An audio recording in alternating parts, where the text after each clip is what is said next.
You know that sinking feeling when you walk into a mechanic's shop? Oh, yeah. Your car is making some, I don't know, terrifying clunking noise. You don't know an alternator from a spark plug.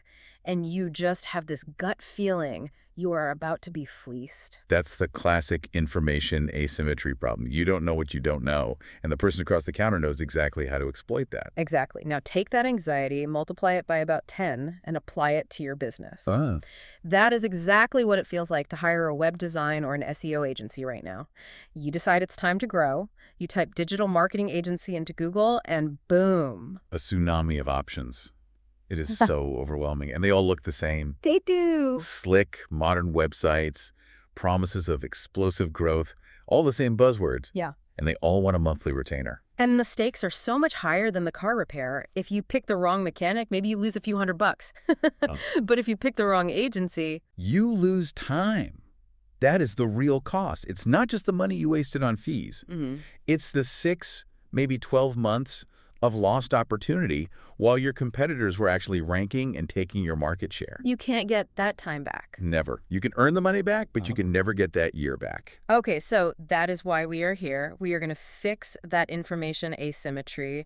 We're doing a deep dive today into something called the Digital Agency Audit Framework. Yeah, it comes from the team at New Perspective Design, and honestly, it's a bit of a weapon. It really is. Think of this as a due diligence toolkit.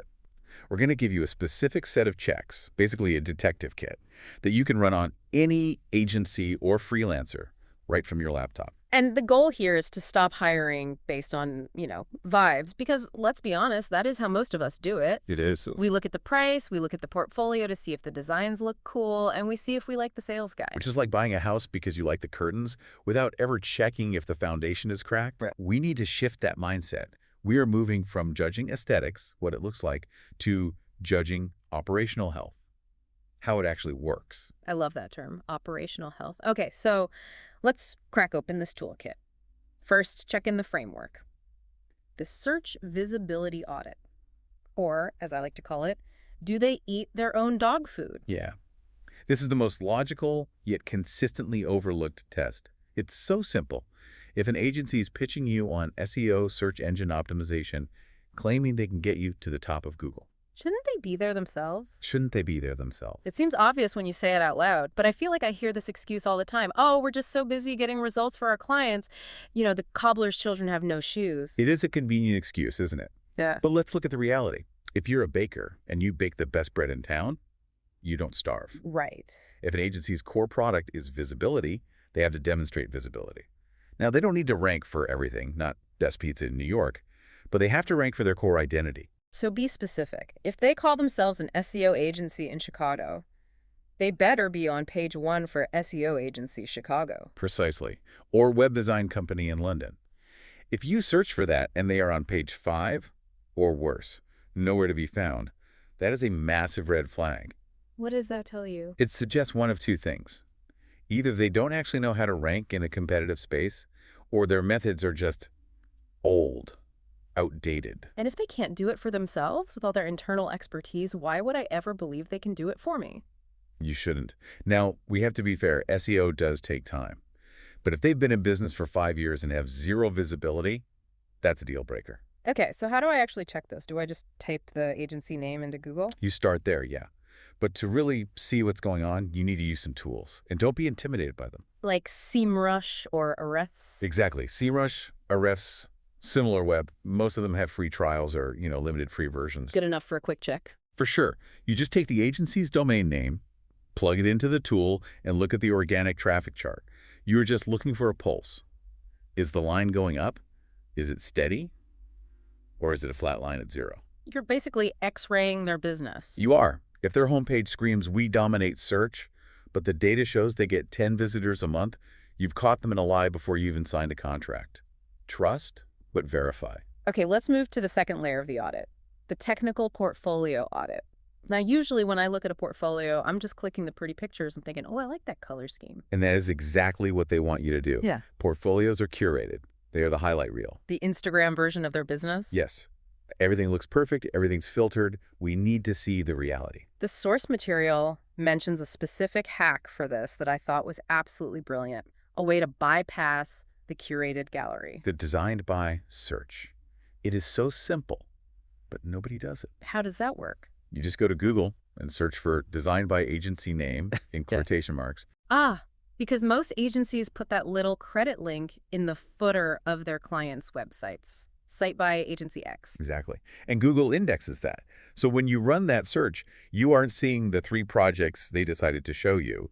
You are seeing a list of their actual live client sites in the wild. You find stuff they built 3 years ago, the boring industrial projects. You're seeing the habitat, not the zoo. And once you find these in the wild sites, you need to open 3 or 4 of them. And we are not looking at the colors. We are looking at the infrastructure. Okay, key distinction here, design versus infrastructure. Right. Design is what the user sees. Infrastructure is what Google sees. You need to check. Does it work on mobile? Pull it up on your phone. So simple. If the menu is broken or the text is tiny and unreadable, that is a fail. It doesn't matter how pretty it is on a desktop if it doesn't work on an iPhone. And then there's speed. Speed is critical. You can use a free tool from Google called Page Speed Insights or Lighthouse. Just paste the URL in. It gives you a score out of 100. What's a passing grade here? What am I looking for? Look, nobody's perfect. But if an agency builds these stunningly beautiful websites that score a 30 out of 100 on performance, they are building Ferraris with lawnmower engines. Ouch. A slow site kills conversions. People bounce. It kills SEO because Google hates slow sites. Yeah. If they are consistently delivering slow sites to their clients, I guarantee they will deliver a slow site to you. So we're looking for patterns again. It's not about finding one bad site. Right. Maybe the client broke it. But if you check 4 sites and they're all slow and broken on mobile, then you know that performance isn't part of their culture. They prioritize pretty over functional. And for a business, function makes money. Okay, speaking of things that aren't immediately visible, let's talk about the people behind the agency. The framework calls this the author and entity audit. This taps into a concept that is huge in SEO right now, called EEAT. Right, EET. Experience, expertise, authoritativeness, and trustworthiness. Google is trying to rank entities, real people, and real businesses, not just anonymous websites. So the idea here is that an agency is a knowledge business. They aren't selling widgets, they're selling their brain power. Exactly. When you hire an agency, you are renting their methodology. You are renting their brain. So you need to verify that the brain actually exists and that the methodology isn't just a sales script they bought online. How do we audit a brain? You audit their digital footprint. Take the founder of the agency or their lead strategist. Search their name on LinkedIn. Search on Google. What are we looking for? Are you looking for just a profile photo? Or do you find articles? We're looking for thought leadership. But not just, motivational quotes or pictures from a conference. Right. We are looking for technical breakdowns. Do they write about how they solve problems? Do they have case studies where they actually explain their thinking? Do they have certifications? So if they're invisible, or if their only content is, hire us, we're great, that suggests they might be winging it. It suggests a lack of entity consistency. A true expert usually can't help but teach. They leave a trail of insights. If that trail is missing, you have to ask, who is actually doing the work? Is it an expert, or are they outsourcing it to some white label farm where the quality control is non-existent? It happens more than you think. Yeah. The entity audit helps you spot that. If the founder has no digital footprint in their own industry, you should be very suspicious. Let's talk about social proof. Reviews. This is point 4. Review pattern integrity. I feel like we have all been conditioned to just look for the stars. Oh, 4.9 stars must be good. The stars can lie. Or at least they can obscure the truth. You need to look at the pattern of the reviews, not just the average score. What does a bad pattern look like? The burst in silence. You see 25-star reviews in 1 week in 2021, and then silence for 2 years. We just asked all our friends and cousins to review us strategy? Or the we bought a bot package strategy. A healthy business has a steady drumbeat of feedback over time. It shows longevity. It shows they're consistently delivering work month after month, year after year. What about the content of the reviews? Great guys, would recommend. Doesn't tell me much. No. You want to see specifics. They increased our leads by 20%. They solved a complex API integration. Specificity equals legitimacy. And here's a big one. Look at how they respond to negative reviews. Oh, that is a big one for me. Do they get defensive? Do they fight the client in the comments? Exactly. If they are unprofessional in a public forum, calling the client a liar, being petty, imagine how they will treat you in a private email chain when the project hits a snag. And projects always hit a snag. Always. Professionalism in the face of criticism is a huge green flag. Okay, moving on to one of my pet peeves, the case study. Or rather, what passes for a case study. The gallery entry. Yes, a screenshot of a homepage and a caption that says, "We built a website for a dentist. It is blue. The dentist liked it." That is not a case study. That is a portfolio piece. The framework makes a really hard distinction between fluff and function. A real case study needs to explain the engineering of the growth. So it needs to tell a story. It needs to be scientific. It needs to state the problem. The client had traffic, but no conversions. The context. The market was highly competitive. The solution. We restructured the site architecture. And finally, the data. Leads went up 40%. Because if they can't explain how they got the result might have just been luck. And you cannot buy luck. You are trying to buy a repeatable process. If they can't deconstruct their own success, they probably can't repeat it for you. You want to hire engineers of growth, not just people who got lucky once. This ties right into the next point, which the source material calls a deal breaker: tracking and measurement. This is where the rubber meets the road. You would be shocked, shocked at how many websites launch without basic data infrastructure. They build the car, but forget the speedometer. Worse, they forget the fuel gauge. The audit here is simple. Ask them, how do you track success? If they say, we send you a monthly report of keyword rankings, that is 2010 thinking. What should they be saying instead? They should be talking about Google Analytics 4, GA4. They should be talking about conversion events. They need to know the difference between a page view and a lead. Because if you aren't tracking who actually fills out the contact form, you can't optimize the marketing to get more of them. You can't. Without measurement, optimization is just guesswork. It's throwing spaghetti at the wall. If an agency doesn't insist on setting up tracking from day one, if they aren't annoying you about getting access to your analytics, they aren't a growth partner. They are just digital decorators. Digital decorators. I'm stealing that. That is so good. Okay, let's go into the engine room. This is the stuff that bores people to tears until the project goes off the rails. The unsexy backbone of delivery. Point 7, process transparency. I imagine the question here is just, walk me through how you work. Right. And you are listing for structure versus reactivity.